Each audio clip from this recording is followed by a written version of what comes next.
Relevance of the paper to hospitality and tourism industry. According to Emma and Annette, 2018, the country Cambodia has in the last recent years prospered as an international tourist destination, and the tourism industry has become more recognized as a major source of income.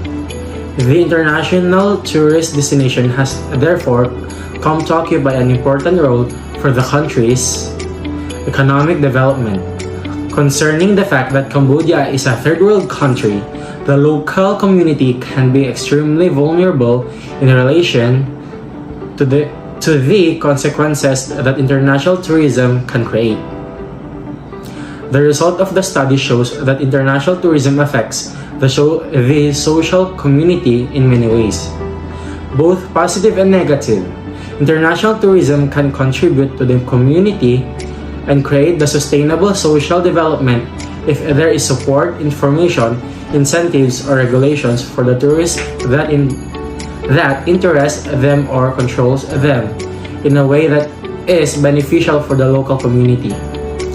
Asian Development Bank stated that Cambodia's travel and tourism industry is a vital engine of the country's economic growth. It directly contributes 11.5% to gross domestic product, generates tourism receipts equivalent to $2.2 billion, and sustains 782,500 jobs, 12.4% of the total employment. The sector has the potential to develop further, providing opportunities to increase foreign exchange earnings, diversity, economic growth, and create new jobs, especially for the poor and women. On a global scale, it has proved to be a resilient industry, recovering quickly from crisis and growing fast, particularly in Asia. The tourist hotel, a low signing rate of the labor contract, is the largest hidden danger for the labor safety of employees. When the rights and interests of employees are infringed, a lot of problems won't be solved if there is no formal written labor contract signed between the employees and the hotel.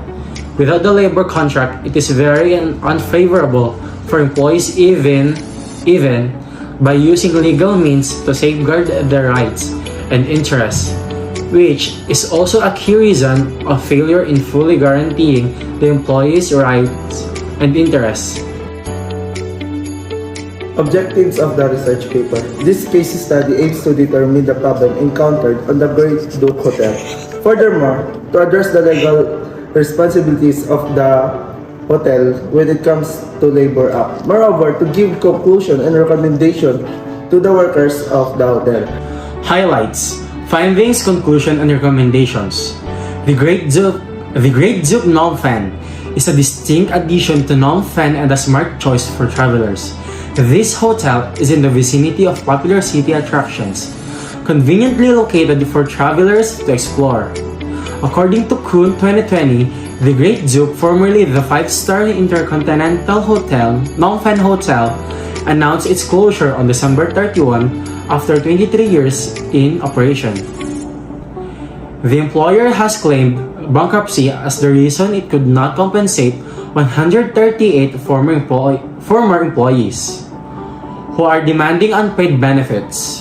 The owner of the shuttered Great Duke Hotel in Phnom Penh has declined to offer unpaid seniority payments and other benefits demanded by workers, while agreeing to pay compensation for unused annual leave, according to the union representing workers. The lack of proper insurance coverage leads to a tremendous burden on the owner when a casualty like this occurs. For instance, the clients do not have adequate coverage and failed to add essential coverage. According to COSAL 2020, the hotel representatives claimed that the union had used an incorrect method to calculate seniority payments, which he disputed. The union leader said the employer was refusing to pay compensation for insufficient notice of termination because the union had allegedly violated an agreement with management in which workers had promised not to hold protests. Kosal claimed the hotel lawyers' reasoning for denying compensation violated the labor law and lacked evidence to support their claims. Despite a bankruptcy, business owners still had to deposit bankruptcy funds for workers in the treasury, according to the labor law, and there should be funds from the sale of hotel property. After the bankruptcy declaration, Thorne 2020 stated, "In my opinion, the company should give compensation to resolve the dispute because they are the employees who helped the company profit a lot, and it's the company image and reputation at stake." He added, according to Eurocham, the hotel rebranded under the management of the Regency company. Data from NGO Global Witness says the company's shareholders have included the Thai Bun Rong Group, which has floated a proposal for $3 billion, 133-story twin skyscrapers in Phnom Penh. Major points of agreement. According to Cambodia's labor law, it provides that where the right interests of the workers stipulated in an individual employment contract are less favorable to the worker than provided for in collective bargaining agreement, the collective bargaining agreement will prevail over the individual employment contract. With continuous development of the socialist market economy, the relevant laws and regulations should be also constantly adjusted and improved. The provision with too much principle and poor operability should be reached, and the existing labor dispute mediation system, arbitration system, and litigation system should be improved, and the rules of protecting of the hotel employees' rights and interests should be detailed, which are the most basic measures to strengthen the protection of employees' rights and interests. According to Article 6 Regulation of the People's Republic of Cambodia on settlement of labor dispute, in case of labor dispute, the parties should first find solution through negotiation. If the parties are unwilling to go for negotiation and negotiations fail, the case may be referred to the Labor Dispute Mediation Committee of Enterprise in which the dispute has occurred.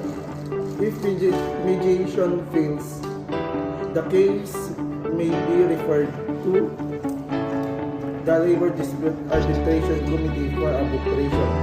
The parties may also petition directly to the Labor Dispute and Arbitration Committee for arbitration when of the parties of both parties refuse to accept the arbitration award. He or they may bring a lawsuit before the People's Court. Major points of disagreement. An announcement signed on December 20 and issued on Monday informed of the closure of the five-star hotel after more than 2 decades. For economic reasons, we regret to inform that the hotel will close, with effect as of December 31, 2019. The announcement said, Taj Kosal, the president of Tourism Workers Union of the Great Duke Phnom Penh Hotel, said that while staff learned the news on December 20, they were yet to receive any payments. The company had promised to make all payments according to the law. He added, Great Duke staff were claiming seniority payments compensation of immediate notice, their last salary of December, holiday payments, and seniority payments for past 6 months, Kosal said.